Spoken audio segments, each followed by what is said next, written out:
ক্ষমতাচ্যুত সাবেক প্রধানমন্ত্রী শেখ হাসিনার বিরুদ্ধে জুলাই-আগস্ট গণ অভ্যুত্থানে সংগঠিত মানবতাবিরোধী অপরাধের অভিযোগ গঠনের শুনানি আজ। গত 12 মে চিফ প্রসিকিউটর বরাবর এই অভিযোগের তদন্ত প্রতিবেদন জমা দেয় ট্রাইব্যুনালের তদন্ত সংস্থা। যাচাই বাছাই শেষে 1 জুন আনুষ্ঠানিক অভিযোগ দাখিল করে প্রসিকিউশন। পরে তা আমলে নিয়ে অভিযোগ গঠনের শুনানির জন্য আজকের দিন ঠিক করে আদেশ দেন আন্তর্জাতিক অপরাধ ট্রাইব্যুনাল।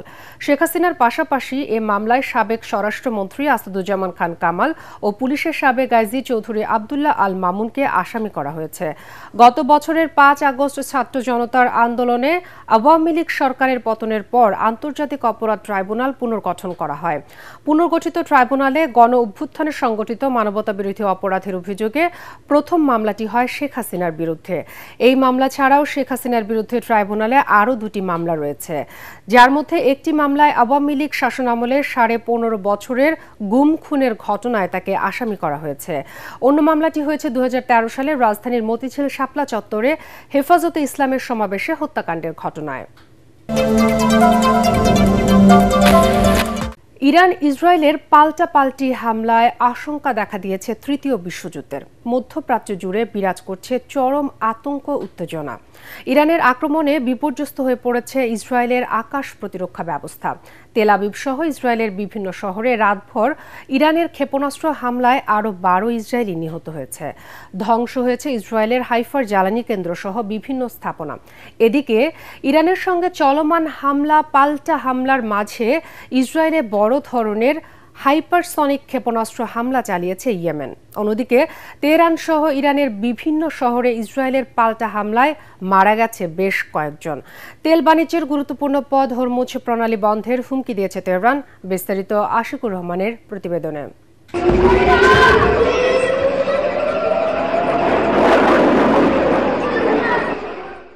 শনিবার রাতে ইসরায়েল জুড়ে শতাধিক মাঝারি ও দূরপাল্লার ক্ষেপণাস্ত্র ছোড়ে ইরান। জর্ডান, ইরাক ও সিরিয়ার আকাশ পেরিয়ে ইসরায়েলের জেরুজালেম, হাইফা ও কিরিয়াত শহরে পড়তে থাকে একের পর এক মিসাইল। এমন অবস্থায় ইসরায়েলের আক্রমণে বিপর্যস্ত ও দিশেহারা হয়ে পড়েছে ইসরায়েলের আকাশ প্রতিরক্ষা ব্যবস্থা।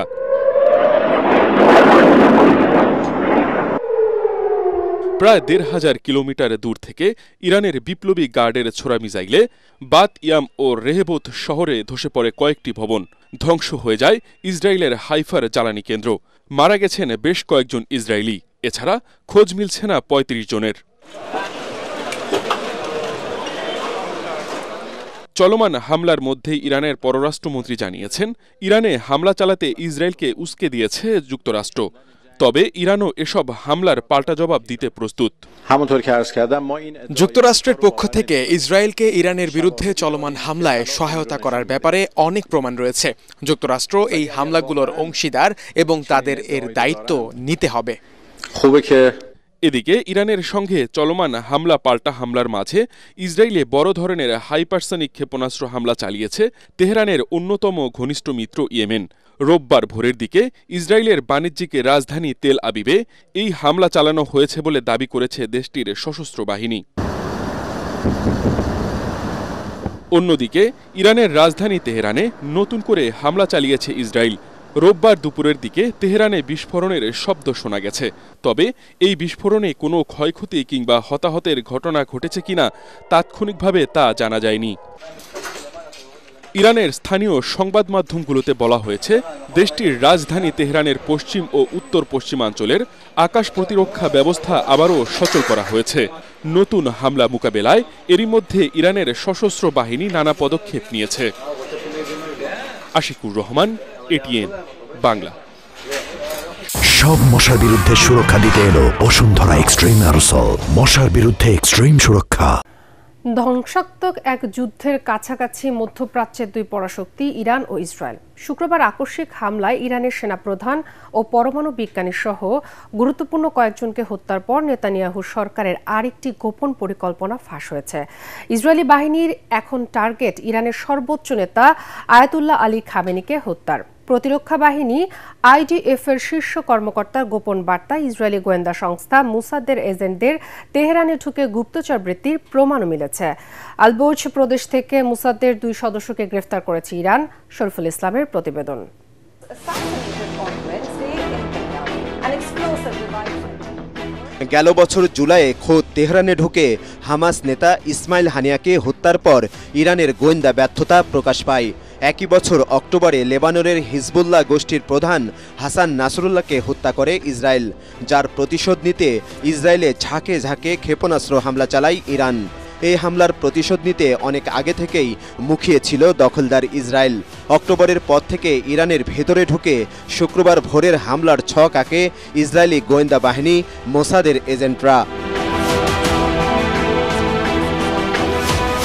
যে হামলায় সেনাপ্রধান মোহাম্মদ বাঘেরি ও বিপ্লবী গার্ডের প্রধান হুসেইন সালামির মতো শীর্ষ কর্মকর্তাদের হারিয়েছে ইরানের প্রতিরক্ষা বাহিনী।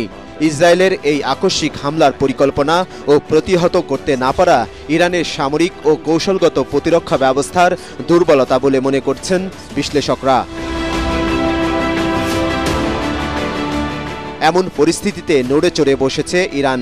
ইসরায়েলি গুপ্তচর হয়ে কাজ করা বেশ কয়েকজন ভারতীয় নাগরিককে আটক করেছে তারা। ফাঁস হয়ে গেছে নেতানিয়াহু সরকারের একটি গোপন পরিকল্পনা। এতে দেখা যায় তেল আবিবের প্রধান লক্ষ্য এখন ইরানের সর্বোচ্চ ধর্মীয় নেতা আয়াতুল্লাহ আলী খামেনিকে হত্যা করা। তবে গেল দুদিন ধরে ইরানের সামরিক বাহিনীর একের পর এক মিসাইল আক্রমণে নাজেহাল ইসরায়েল। বাংকারে লুকিয়েছেন প্রধানমন্ত্রী নেতানিয়াহু। ইসরায়েলি একটি সূত্রের বরাত দিয়ে মার্কিন সংবাদ মাধ্যম ওয়াল স্ট্রিট জার্নাল জানায়, ইরানের বিরুদ্ধে যুদ্ধ দুটি উপায়ে শেষ করতে চায় তেল আবিব। এক, ইরান স্বেচ্ছায় তাদের পারমাণবিক কার্যক্রম বাদ দেবে, নইলে তাদের ধ্বংস করা হবে। দ্বিতীয়ত, ইরানের শীর্ষ নেতাদের শেষ করে ফেলা। তবে ইসরায়েলকে কোনোভাবেই ছাড় দিতে রাজি নন খামেনি। এ নিয়ে নিজের কোনো প্রাণভয় নেই বলেও দাবি করেন মুসলিম বিশ্বের লড়াকু এই নেতা। ইহুদিদের সঙ্গে কোনো আপোষ বা ক্ষমা নয়। ইসরায়েলের কোনো অপরাধ আমরা বরদাস্ত করি না। আমাদের সকল শহীদের রক্তের বদলা নিব। ইসরায়েলি সামরিক কৌশল তেহরানকে চাপে ফেললেও আরও বেশি আগ্রাসী পরমাণু পরিকল্পনা গ্রহণ করতে পারে ইরান, যা ইহুদিদের জন্য হতে পারে হিতে বিপরীত। শরীফুল ইসলাম, এটিএন বাংলা।